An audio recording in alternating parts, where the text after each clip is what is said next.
Nvidia did not become the king of AI chips simply by designing the fastest chip. It became the leader by making its chip difficult to separate from everything around it: software, networking, processors, communications links, and complete data center systems. The GPU was the entry point. The real business was turning that component into an entire computing platform. That distinction explains why Nvidia can capture so much value from the AI boom. In fiscal 2026, the company reported revenue of $215.938 billion, up 65% from the previous fiscal year. Data center revenue reached $193.7 billion, up 68%. Those figures describe extraordinary demand, but demand alone does not explain Nvidia's position. The deeper explanation is that customers are not merely buying chips. They are buying an environment built around those chips. To understand how that happened, start with the original problem. A graphics processing unit was designed to handle many calculations at the same time, making it useful for rendering images. But the same parallel structure also works well for the mathematical operations behind artificial intelligence. As AI models grew more demanding, GPUs became powerful engines for training and running them. In theory, that should have created a straightforward hardware market. If one company made a fast accelerator, another could make a competing accelerator, and customers could choose based on price and performance. In practice, moving an AI workload from one platform to another is not like replacing a light bulb. The software has to be adapted, optimized, tested, and integrated with the rest of the system. Nvidia recognized this opportunity early through CUDA, its software platform for programming Nvidia GPUs. CUDA gave developers a way to use the GPU for general-purpose computing, not only graphics. Over time, Nvidia built a much broader technology stack around it, including hundreds of domain-specific libraries, frameworks, software development kits, and application programming interfaces. That software layer changes the competitive equation. A developer who writes and optimizes an application for Nvidia's platform is not just selecting a piece of hardware. They are building on tools, libraries, and programming practices designed to work together. The more applications that depend on the platform, the more useful the platform becomes. And the more useful it becomes, the more attractive it is to the next developer or customer. This is an ecosystem effect. Nvidia says more than 7.5 million developers worldwide use CUDA and its other software tools. That community creates a large base of technical knowledge, tested code, and commercial applications. A new customer can adopt Nvidia not only because of the performance of a particular GPU, but because engineers, vendors, and software teams already know how to work with the system.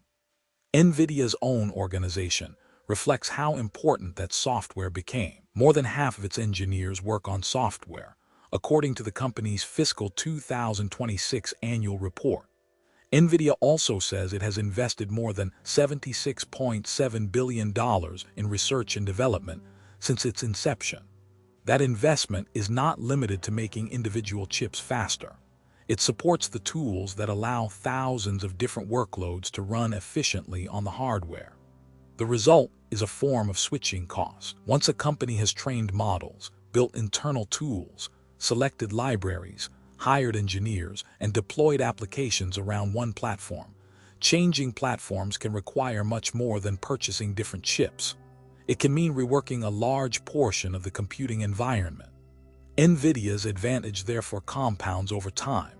Adoption creates software. Software creates familiarity. Familiarity encourages more adoption, and more adoption attracts still more developers and customers. But software is only one part of the strategy.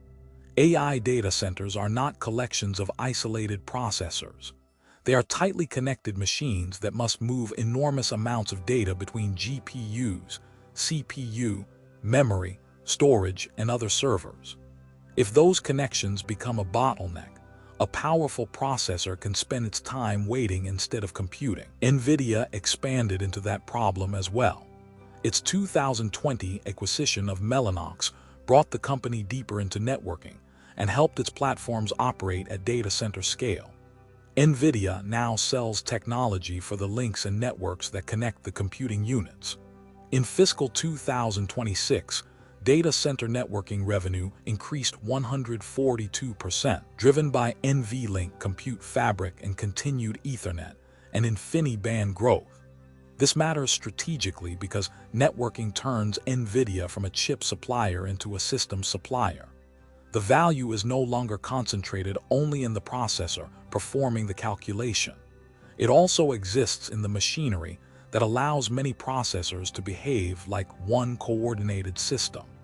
The company has pushed that idea further with complete architectures. The Blackwell architecture, introduced in 2024, connects 36 Gray CPUs and 72 Blackwell GPUs in a data center scale design. The message is clear. The product is not simply a GPU installed in somebody else's server. It is a coordinated computing system designed so that processors, accelerators, software, and interconnects work together. That approach also allows Nvidia to sell at several layers of the stack. It can provide the GPU, the CPU, the networking equipment, the interconnect technology, and the systems that combine them. It also sells paid licenses for Nvidia AI Enterprise and Nvidia vGPU software, alongside software bundled into its data center platforms. Each additional layer gives Nvidia another relationship with the customer and another opportunity to capture value. More importantly, the layers reinforce one another. The software is optimized for the hardware. The networking is designed for the system. The system is presented as a solution to a large AI workload rather than as a box of interchangeable parts. This helps explain Nvidia's profitability. In fiscal 2026, its GAAP gross margin was 71.1%. A business selling a standardized component would usually face intense pressure to compete on price. A business selling an integrated platform can defend value by arguing that customers are purchasing performance, compatibility, deployment speed, and a mature ecosystem together. The financial results show how much of the company is now tied to this strategy. Nvidia's compute and networking segment generated $193.479 billion of fiscal 2026 revenue and $130.141 billion of segment operating income. The segment is not just shipping accelerators. It represents the economic center of a broader computing architecture. And the customer base is expanding beyond a small group of giant technology companies. In the first quarter of fiscal 2027, Nvidia reported data center revenue of $75.246 billion, up 92% from the same quarter a year earlier. Hyperscalers represented approximately 50% of that data center revenue.